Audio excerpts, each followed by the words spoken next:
TaxAct is here anytime you want to easily file your taxes.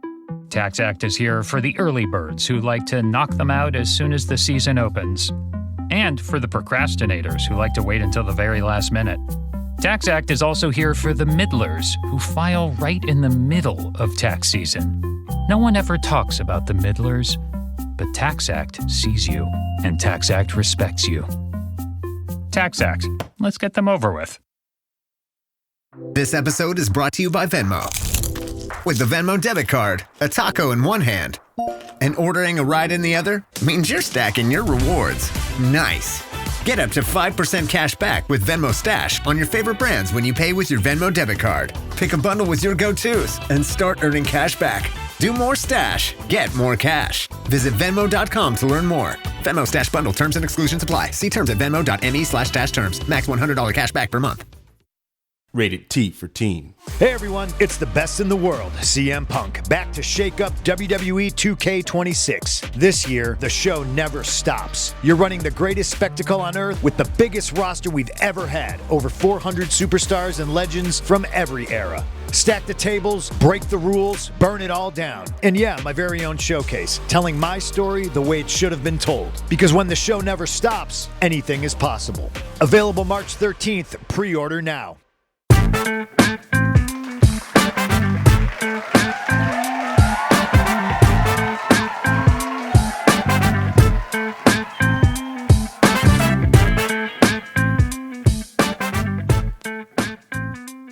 Recording in progress. Okay, hi everybody. It's Amy of Amy and Courtney of ImmaLetYouFinish, episode 244, I think, or maybe it's 234. I don't know. It's an episode. We're far along. Courtney right now is in the witness protection program for men who, or for people who are not crazy about the first 3 singles from the forthcoming Rob'em album. I may be joining him very soon if she doesn't come up with a better track, but that's neither here nor there. So filling in for Courtney, because you know I feel most comfortable talking with and at Black people, is my new best friend, Alvin Blanco. I'm going to read your bio because it's very impressive, and then I'm going to ask why you've never given me any work. Okay. Bronx native, former DJ, right? That's good. Ooh, educated, BA in African American Studies and Psychology. Two things you need in hip hop, 100%. Right. Decided to get a job. And okay, this is the part that cracks me up. You wanted job security, so you became a freelancer? Right. Yeah. Okay, we can have that conversation. Naivete. Yeah. Yeah. All right. Good luck with that. You wrote for Everybody, XXL, The Source Vibe, Village Voice. Wasn't it fun writing for The Voice? So much fun. It was. Who was your editor there? When I did a couple pieces. Who's my editor? Chris Cow. Chris Cow. Yeah. When were you? Yeah. What year were you writing for The Voice? I got a line edit and everything. I remember when I told people, I was like, yeah, I wrote a Fat Joe review. They were like, really? I was like, yeah. What year? So you were writing for The Voice before me, because I started writing for The Voice. He was still, who was my editor when I was writing? Joe Levy or Evan McDonald or Chuck Eddy or somebody, but it was not Chris Cow at all. Well, look at you. Okay. XXL, who was your editor there? With Elliot? It was during Elliot's time, but my editor was probably Bonsu. Okay, so we've literally been in the same room at the same magazine at the same time. Yeah. Definitely on the contributors list, I would say. Yeah. I had my little goofy column. The Source, Selman years or before that? After that. The Source was Kim Osorio and Radcliffe. Mm-hmm. Oh my God. Vibe, what year? I'm just going to drive you nuts about this. Sorry. Vibe was Mimi Valdez. Oh, again, around the same time. Oh my God. And MTV News and AOL. Oh, bless. Remember the days. Oh, yeah. Dial up. You had a book out, Wu-Tang Clan and Rizzo Trip Through Hip Hop's 36 Chambers, 2011. Your features editor, allhiphop.com, editorial artist, Scratch. And now you're running director of content at Urban One, hiphopwire.com, and CassiusLife.com. Yep. That's me. I'll be hitting you up for work shortly because I'm sick of teaching. I need to go back to freelancing. I need to write. All right. So we have been in the same circles forever, and we have our Facebook pals, and you always post hilarious stuff. Yeah. To keep And saying. huh? To keep saying in this crazy world. Gotta Well, get it out. yeah, I mean, it's at this point, but it is hilarious. We'll have a conversation about your hatred of Katie Tur at some other point. I don't know what I feel about her. She did date Keith Olbermann, and now she's with that other guy. So I'm very She did. I did not know that. I did not. I just know she's with the CBS News guy now, but I didn't know she did. Okay. Yeah. Wow. All right. Say no more. Right. Yeah. All right. So it's sort of all joking aside, but we cover cultural issues on the show, and we took a little break for a second, and like I said, Courtney's not feeling well, so I decided to, he asked me to take the handle on this one, and certainly as luck would have it, race has played a big part in I would not put the Jack Harlow record on the same scale of cultural and artistic impact as One Battle After Another. No matter what you think of One Battle After Another, it is certainly a better piece of art than the Jack Harlow record. Yeah. And Sinners. So for those of you who have been sleeping under a rock or live in an Amish community, the Oscars were I thought it was a very funny show, actually. I think Conan's great. I think he's perfect. Really? I thought he was kind of dry at the beginning. Yeah, he had to get into it. He wasn't. But I mean, that's his humor. But yeah, I mean, I find him amusing. So One Battle After Another won Picture of the Year, and Michael B. Jordan won Best Actor. Mm-hmm. So there has been a lot of back and forth on the interwebs about the two films. So I've seen both films. I actually rewatched Sinners today, or started rewatching it now, knowing that it's a creepy vampire movie, because I did not know that before. Oh, okay. I knew it was spooky. Mm-hmm. I didn't know it was gory. Yeah. So, we can agree that awards are subjective, and especially there is no best of anything. But whenever you have a movie dealing with a Black experience up against a movie where the Black why don't you talk about what your issues? Why do you think this is causing? Talk about One Battle After Another. What your issue? You saw the movie, right? Yeah, I saw the movie, definitely. With One Battle After Another, it wasn't a bad film per se. I felt it had a lot of tropes, a lot of people on the web are saying, it fetishized Black women, which I think it did. Oh, I think it did too. I think it did too. Like the first 20 minutes were just uncomfortable for me. I was the like, first I will tell you, as a white woman, and I saw it in the movie theater, so I think that lends itself to a different experience, obviously. Yeah. Because that car chase scene is not going to work when you're sitting at home in terms of the visual.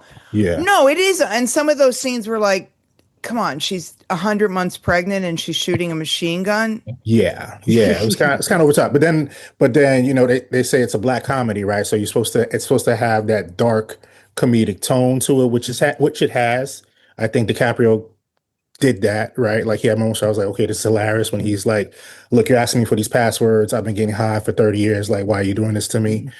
But like I saw it after the was it the Golden Globes when she won Best Supporting Actress. I was like, okay, she won Best. Let me see why. And I was just watching. I was like, okay. I mean, she wasn't bad, but she wasn't a highlight of the film for me, right? It was a great cast. You had DiCaprio. I thought Benicio del Toro was good. I thought Regina Hall was good. Wood Harris is good, but I forgot Wood Harris was in it. Exactly. It had its moments, but to put that film against Sinners, I think they're just not in the same league. Like Sinners just had more nuance. It was original. It was the historical aspects behind it, the just the different facets. I just don't think they were in the same league. To me, it was like One Battle One Battle After Another was a good streaming movie that I might watch on a weekend. See, But I will Sinners was tell you something that I had to go to the theater to watch. I hadn't been to a movie in a really long time, and a good friend of mine, I live near BAM. He's like, you want to go to the movies? And, it was like, took me out to the movies.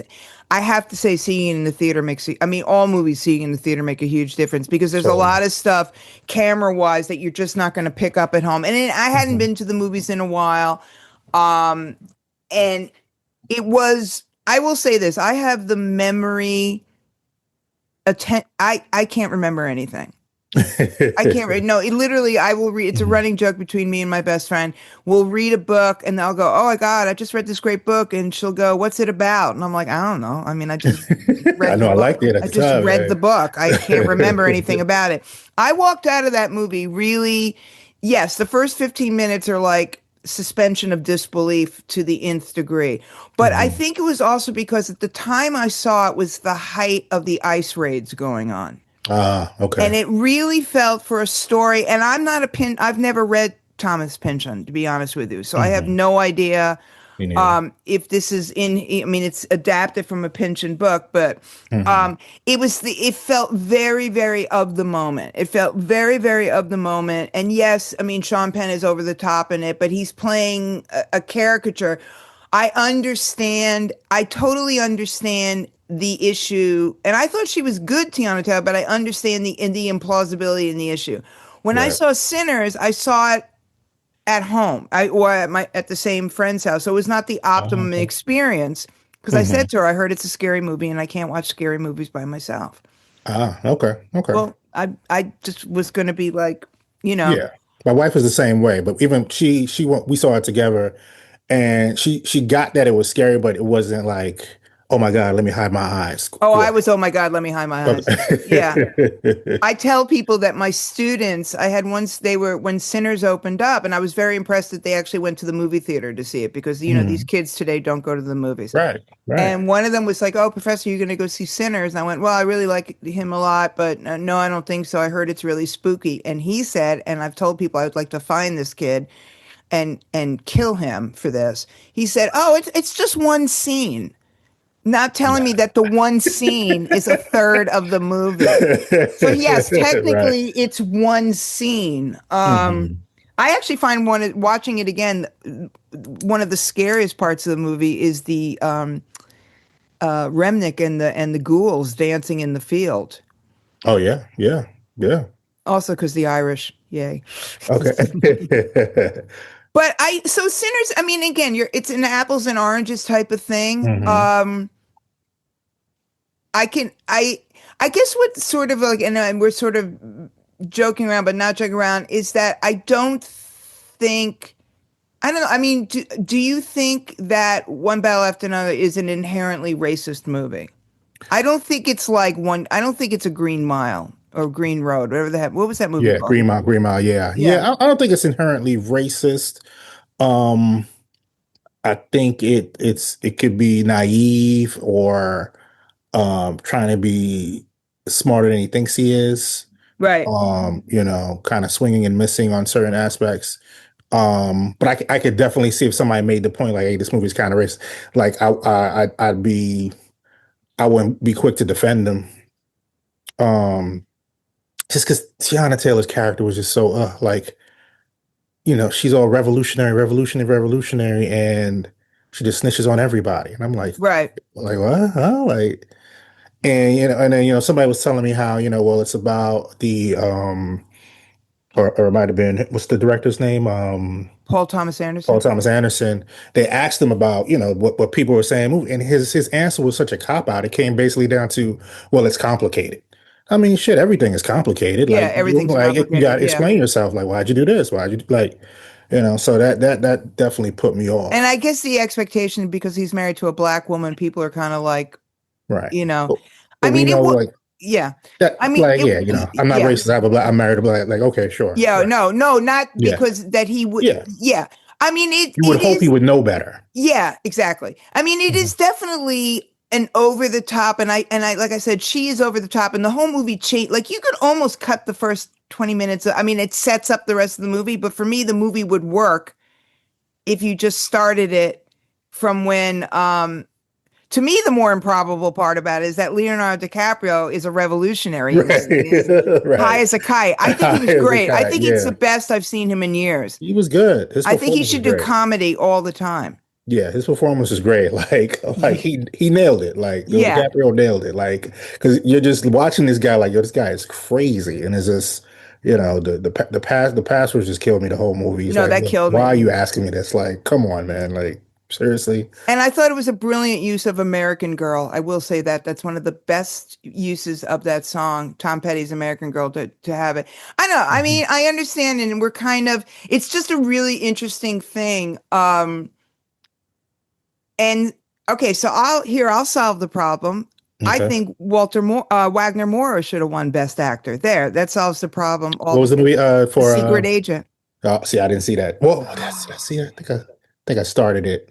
You got to see it. Got to see it. No, it really Really? is great. No, it's Okay. really during the Christmas break. I decided to see all my authoritarian movies, all movies Okay. about authoritarian governments, to get myself ready for the new year. So I saw that, and then I saw It Was Just an Accident, which is shot in Iran by a filmmaker who was imprisoned by the regime that we're now liberating the people Liberating, quote unquote. from. But yeah, so that's the way to solve the Sinners problem, is that it's just a totally different film. that he should. You know who Wagner Moura is, though, right? You watched Narcos, didn't you? Yes. Okay, Yes, so he yes. was Pablo Escobar. Okay. Oh wow. Okay. And Okay. Dope Thief, did you see that? Yes. That was with the Brian Tyree. Brian Tyree Henry. Yeah. Yeah. Okay, I didn't see that. No. That's I heard also. of it. But I anyway, heard it the was point good. is that's how we solve the problem. It's a film. It's a film that Black people and white people and everybody can agree. I mean, I was rewatching Sinners today, and I think cinematography, Yeah. gorgeous. The music is Yeah. great. It does, though, like some of the vampire stuff goes a little bit too long. Think so? Yeah, I think it starts dragging a little bit. And how come Remnick didn't get nominated for anything? He was really good. He was good. He was know. good. I'm kind of kidding there. I'm defending white people. I'm defending white people there. Why didn't the white guy? How come the vampire didn't get But nominated? that would be bad because I think Sinners won for best casting at the Oscars. Yes. I think. I mean, no, they lost in best casting. I think. Yeah. One battle after another one. But I Yeah. think Sinners was better. I think Delroy Lindo, I mean, it's like, okay, That's Sean Saul Penn is Williams. It was good. Saul Williams in that. That was Saul Yeah, Williams. Saul right? Williams was his The dad. preacher, the dad, The right? preacher man, yeah. Yeah. Yeah, so like that. Like he was in it for such a small time, but he made a big impact. Yeah. Like, the casting was just incredible to me. It's just like I said, I think both films speak to a time at the same way. I mean, I really do think, when I remember seeing Crash, I don't remember Crash at all. That's how unimportant a movie it was. But I remember seeing Crash at the time in the theaters and thinking it was good. And then it was like I instantly forgot about it. I think that this is a major filmmaker and it's a much more, I don't know. I mean, it's just interesting that it comes down. And I'm always just shocked, to be honest with you, that people still can't believe that race might play a role in anything, But I honestly think that Paul Thomas Anderson, in a lot of ways too, it's Hollywood. He's their guy, He is. He's been doing this for a long, he's their guy. He is their guy because the big thing was Sinners got 16 nominations, which is great, which is awesome. Yeah. One Battle After Another got 15. Like if Right. not for Sinners, it would have been talking about how many nominations One Battle After Another got, and then at the end of the night, I think Sinners won 4 out of 16, so that's like a 250 average, and Better I than think, Marty Supreme. Right. Oh well, that's a whole nother story. But I think One Battle After Another won 50% of their nominations. So you're right, though. He is the Hollywood guy, right? Like Sinners did better at the box office. Like people said it was good, but they didn't go see it. He didn't put people in the seats in theaters. But What, One Battle? Yeah, One Battle. Mm-hmm. I think also because Ryan Coogler, I think that there's like Michael B. Jordan for a younger generation of films. Gen X has no idea who Leonardo DiCaprio is. Or not right. Gen X. Yeah, so what's the one below? They don't know. Z, yeah. They don't know who he is. They don't know who Benicio del Toro is. They sure shit don't know. They may barely know who Tiana Taylor is, to be honest with you. Yeah. You know, Yeah. so there was nobody in that, but they know who Michael B. Jordan is, and they've been, you know, and Michael B. Jordan. And it was just much more hype too. Ryan Coogler, Creed, Black Yeah. Panther. And, my thing is it lived up to the hype, I thought. Yeah. But it was spooky. I did like the music was great. I thought the kid who played Sammy should have been nominated. Okay. And yeah. I I think that was his first movie. That's incredible. That's... And the girl in One Battle After Another, that was her first movie too. Oh, yes, the girl with the rapper name. Chase Infinity. Chase Infinity. That's yes. her actual name. That's her actual name. This is what happens when when Gen Z has babies. Yeah, They name their kid. All right. So let's talk about something that I think we can both agree is like head scratching. This Jack Harlow record. Yeah. I'm going to say one thing in his defense. Uh-oh. No, it's a minor thing.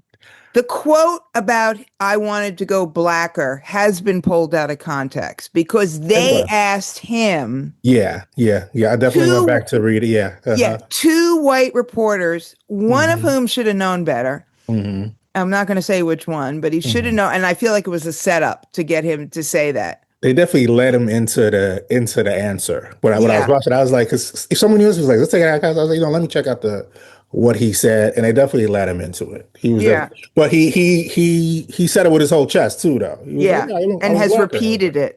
Yeah.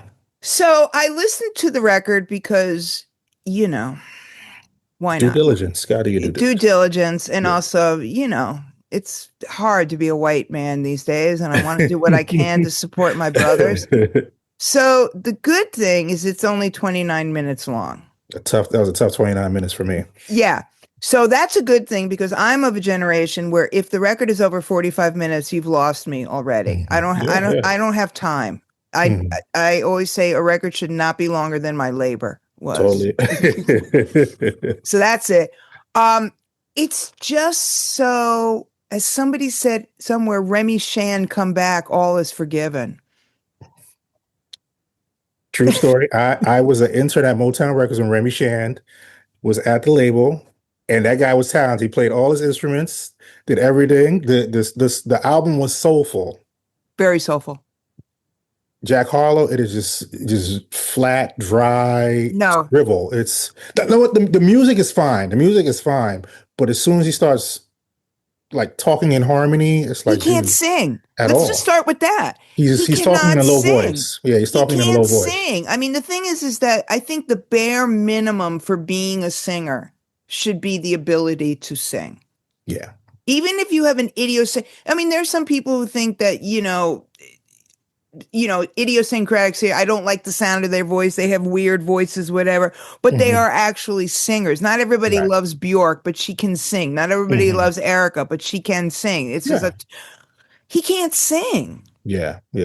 And it's just those videos of him walking around those dopey, like tone deaf. Who wears that shit? I mean, seriously, I was surprised he wasn't wearing Mashoud, for Christ's sake. I was like nobody, who is advising this child? Yeah. And then calling the record Monica?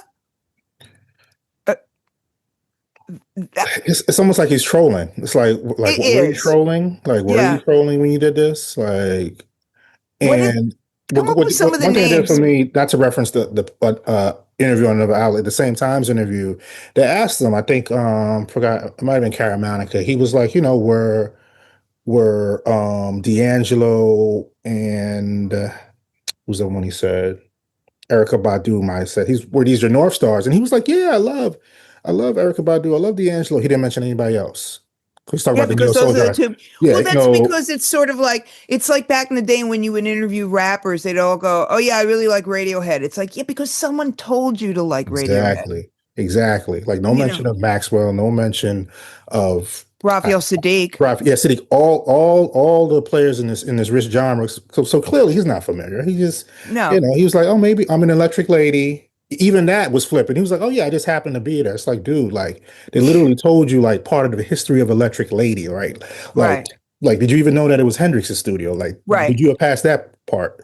And it's He probably was walking down the hallway and saw whose picture and said, "Oh yeah, that's." And it's funny because people are like, "Oh well, Robert Glasper's on." I was like, Robert Glasper's a working musician. I'm sure he'll play in anybody's goddamn Yeah, record. he got a nice check for it. I was like, all right, fine, whatever, Yeah, dude. I haven't seen him do any press. I haven't seen anyone associated with this record do a word of press about it. And Robert Right. Glasper is not shy. Right. He will tell you the truth. Yeah. Yeah. So I would love to see. I would love to see that actually. What do you think, Glasper? Like, hey, Yeah, now is it now? I know the Harry Styles record debuted number. You think this record's going to do anything or no? Harry Styles? No, Harry Styles is doing everything on every level for me and for anybody with a pulse. I love Harry Styles. I do very deeply. I'm part of the middle-aged women for Harry Styles contingent. I love him. No, the Jack Harlow record. Do you think it's going to do anything? It feels like it's a record made to be a critic's record that critics don't like. Yeah. The critics don't like it. The word is out. I think the word is out for the people that are like passing fans. Well, I'm not supposed to like that record, so I'm not going to listen to it. So, and he's not going to win anybody over. So I can't see it doing well. What was his motivation? I mean, because he was sort of a mediocre rapper. Let's be fair. Oh, I think mediocre is like high praise. Like he. Okay, just ochre. He's a very okay rapper at that, right? And then like it's kind of like he got to skip a lot of steps. Like he's an okay rapper. Suddenly he's starring in the White Man Can't Jump remake. He has a New Balance. Who put him on? Who was he an acolyte of? Well, when he signed to Atlantic, he signed through Generation Now, which is DJ Drama and Don Cannon, their label. So that kind of put the battery in his back. But interestingly, for this project, they're nowhere to be found, at least in the credits. So I think they might have been like, you're on your own with this one. Is he still on Atlantic? He's still. I think he's still on Atlantic. I think. Yeah. But I mean, I can only think of one of his songs, and it's the obnoxious one about choking women. So I can't stand that one. No, I'm talking about his rap songs, "Whips and Chains." I just remember he had the Fergie sampling song, and I was done. Oh, right, yeah. I was like, all right, I'm cool on this guy. And I guess he's cute enough. I mean, he's not. It's not our demo and stuff, but it's just really interesting. Out of all the people, this is the one that came out of totally left field, especially since he had, by all accounts, a very successful rap career. And this sense of like, if this is something he's been done, but really I want to direct, if this is something he wants to do, this just seems just such a half-ass way to do it. Yeah, it doesn't seem genuine. Even when he was talking about it, he was like, I was working on my next album. I wasn't feeling it. And so I decided to do R&B. Like, okay. It was like the reverse Post Malone. Like, let me do R&B versus going to country or whatever. But it's not like he didn't, like, you could tell he doesn't have the chops to do a neo soul record. He can't sing. Yeah. Did he write these songs? I didn't even bother to look to see if he wrote anything. I think he said he did. Yeah. He can't, but that's the thing. Like I said, I have no problem with stylists. There are plenty of singers that we listen to who are technically not great singers, but who evoke a lot of emotion, who, you feel them when they're singing to you. You can feel them even if they can't sing. He does none of that. It's almost like he's like, well, so what are some of the names people are coming up with him? They're hilarious. That's the best part. There's a Day Nah Soul. There's what else? Somebody called him IRS-1. That's my favorite. IRS-1 is the best one. Yeah. No, what was the one about something Soul Child, Music's White Child or something like that? Or there's all of them. I don't know that one. There was a D'Angelo. D'Angelo, that's a good one too. That's a good one. So they were killing the guy on online. And then there's all the fake album covers. The fake album covers, yes. Yeah. He's become a punchline. He did it to himself. I wonder if he did it to himself. I wonder, but the thing is that we know, we know that he'll get a second chance if this flops. Oh, definitely. Well, I don't know. I mean, I don't think he could come back to hip hop per se. He might be like the pop, like his whole thing was like, hey, I did mixtapes. I got this cosign from these Atlanta legends, so I'm part of the culture.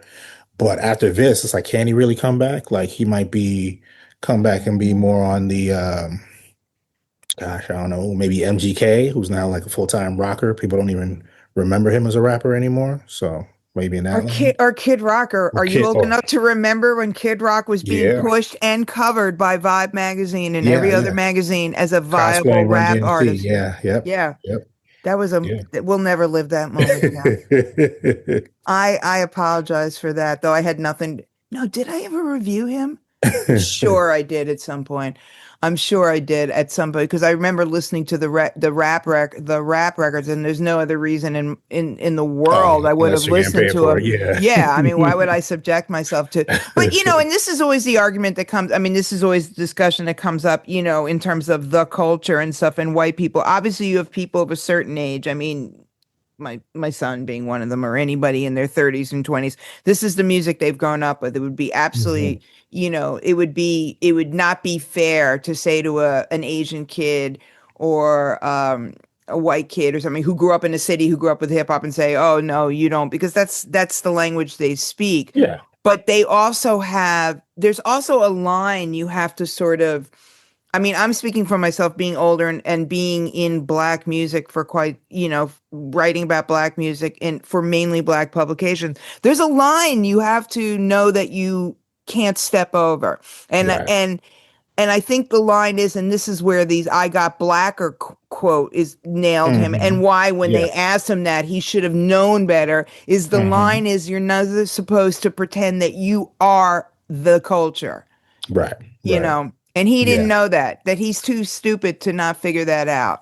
Yeah, because I think he's still 20 something. He probably didn't know.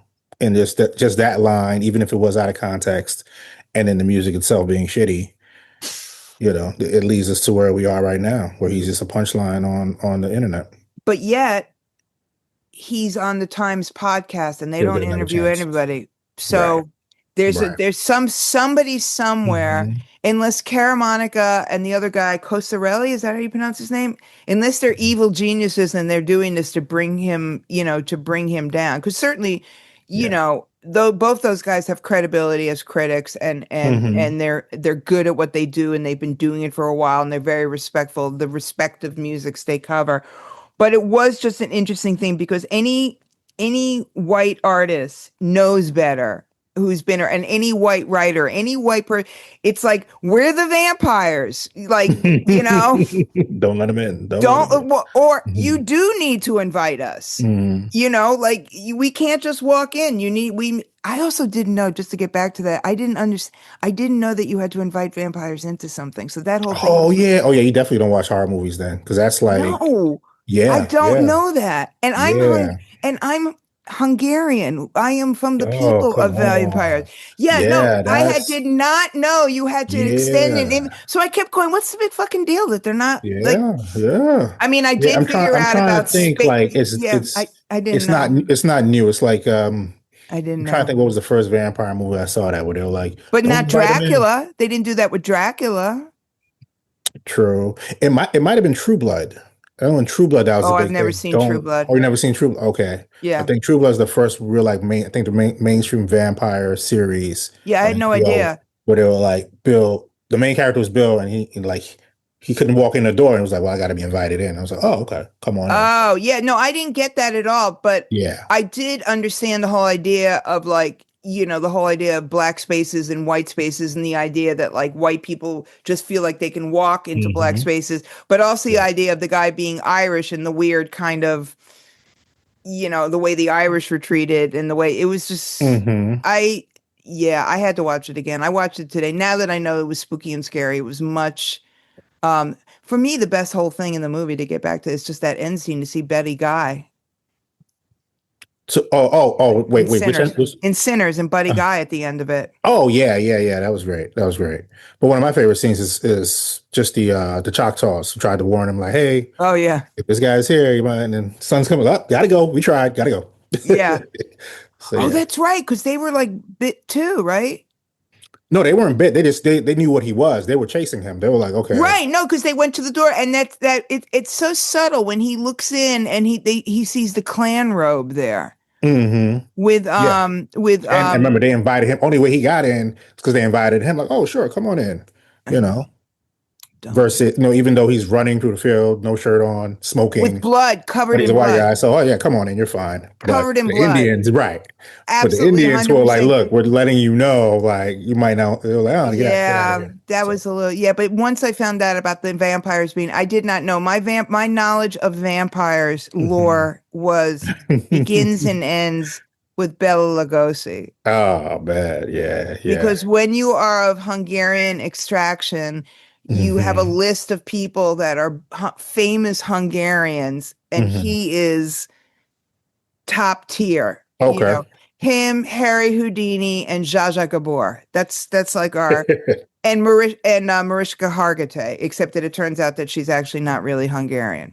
Oh, right. She was was it her father wasn't was not Hungarian. Right, she thought he was. But so anyway, all kidding aside, that's what I was like, and then I Googled it and understood.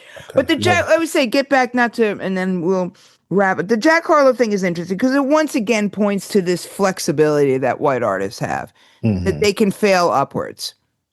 Definitely. And basically do whatever they want, right? Like you're supposed to be this rapper, and then, well, no, I'm kind of tired of rap. I want to do something else, which is fine. If you want to do something else, fine. But a black rapper, a rapper of color doesn't get that same grace at all, and that's just problematic to me. And it's worse when Jack Harlow is acting like he's doing something like incredible, like, oh, I just felt this in my soul that I was like, okay, dude, sure. Yeah. Sure. The music spoke to me. And I was like, come on, man. And then he also couldn't mention, it's funny you say about D'Angelo, and he couldn't mention any references before that.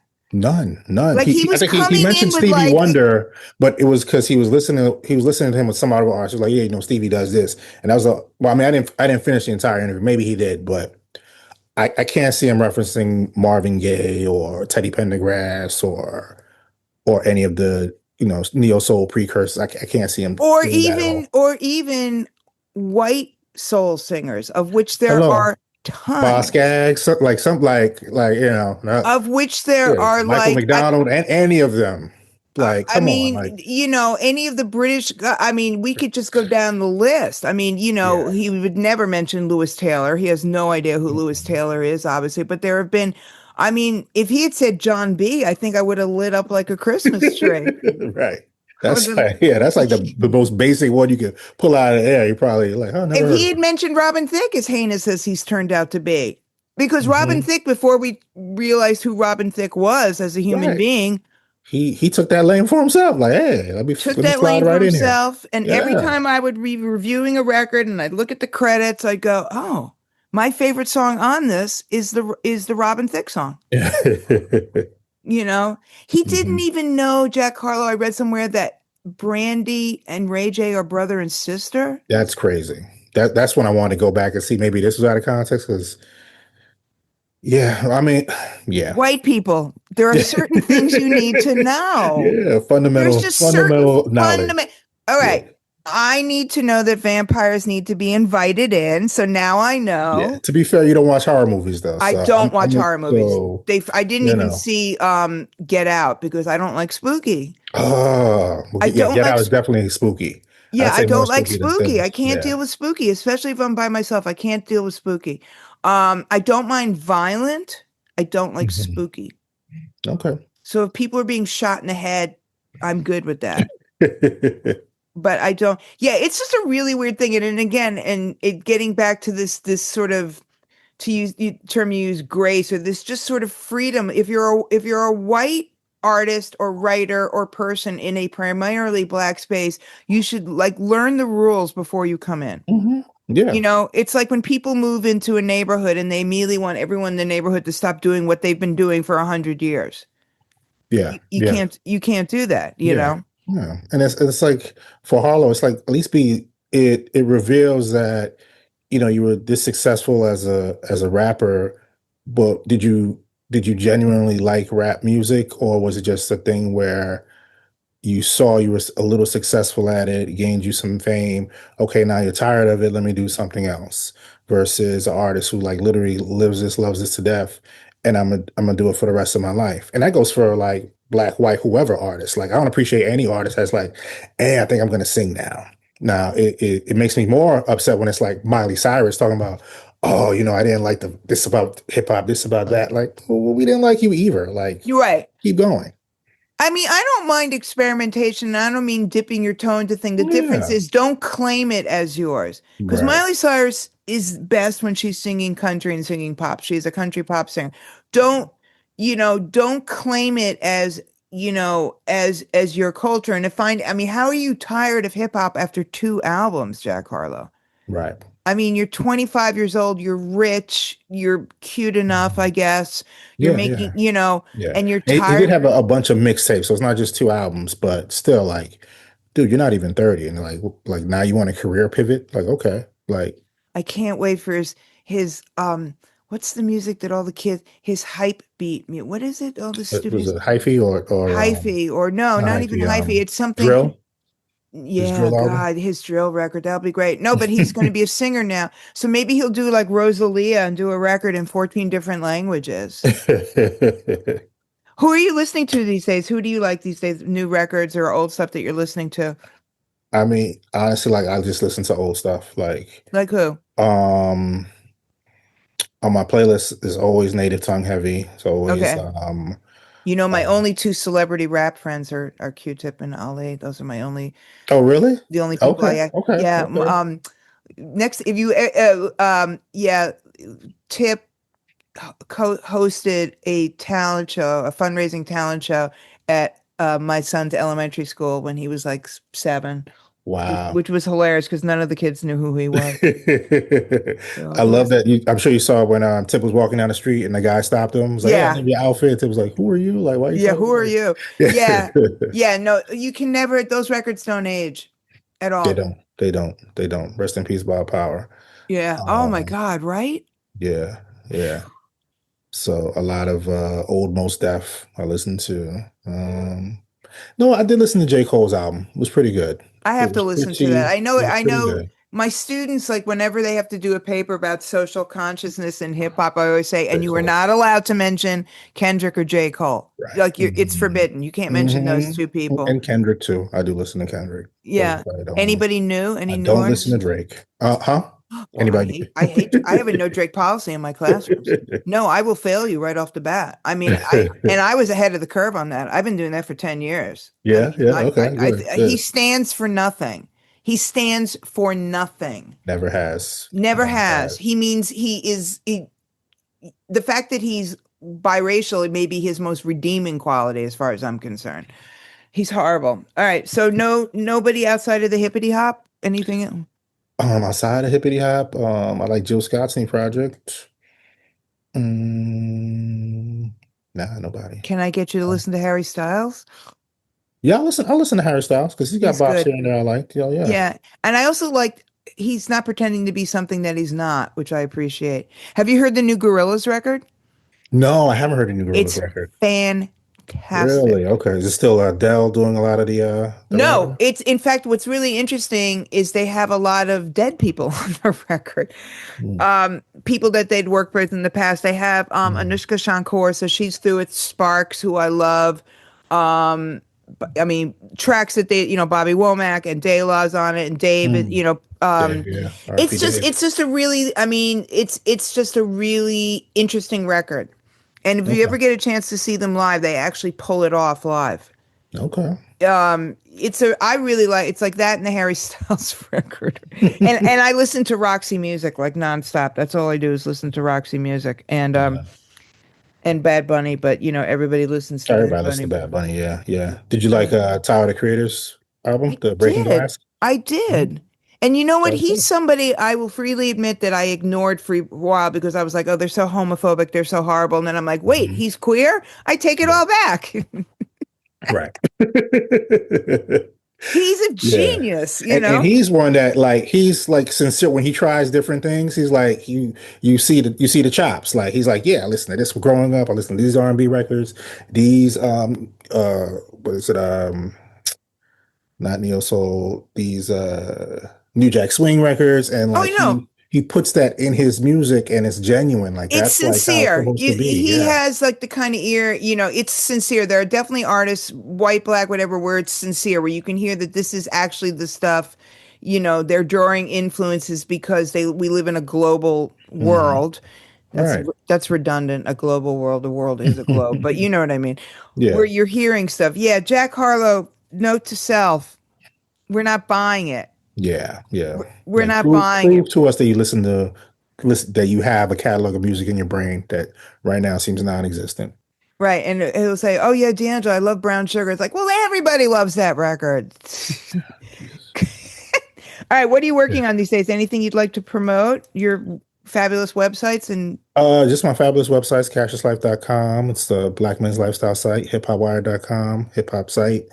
We try to cover everything from a hip hop lens and perspective. And yeah, just trying to cover news accurately. I That's can't all get I you do. to root for the Knicks at all. Not at all. Sorry. When was I? Last time I was a Knicks fan. Gerald Wilkins was the starting Oh, off Jesus guard. Yeah. fucking Christ. Come Yeah, on. yeah. You guys Gerald and then you Wilkins? guys drafted Rod Strickland, even though you already had Mark Rod Jackson. Strickland is the coach at LIU. Yeah. From the Yeah. Bronx. Yeah, that's the last time. Bill Cartwright might have been a starting forward. So yeah, Good it was a long time ago. Lord. How old are Then you? Jordan came in. I'm be 49 this year. So then Michael Jordan came in, and I was a Jordan fan. Ay, And then Dios me. All right. Well, sorry. I will say I will freely admit this is the most, okay, it's a horrible thing to say, but I can say it because I'm among friends. And your friend, my son, also said it years ago after the Boston bombing. Horrible tragedy, obviously. Yeah. That's, no, I mean, people died. I don't know what. 2 weeks later, he comes up to me, goes, "Okay, it's playoff season. Do we still have to?" I said, "No, we don't have to care about Boston anymore. We can go back to hating them." Oh wow.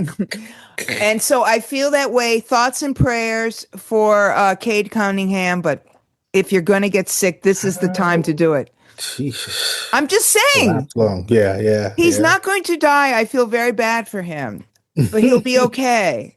You guys just got to get rid of James Dolan. Once you get rid of James Dolan, Once we get rid of James Dolan, we will flourish. No, once we get rid of James Dolan, we'll win a championship. Yeah, I tell my Knicks fans friends this all the time. No, it's all him. He is got to get rid of that guy. No, he's a horrible human being. Bad juju. Once we get rid of James Dolan, how painful is it that you have all the legends, and Oakley isn't there?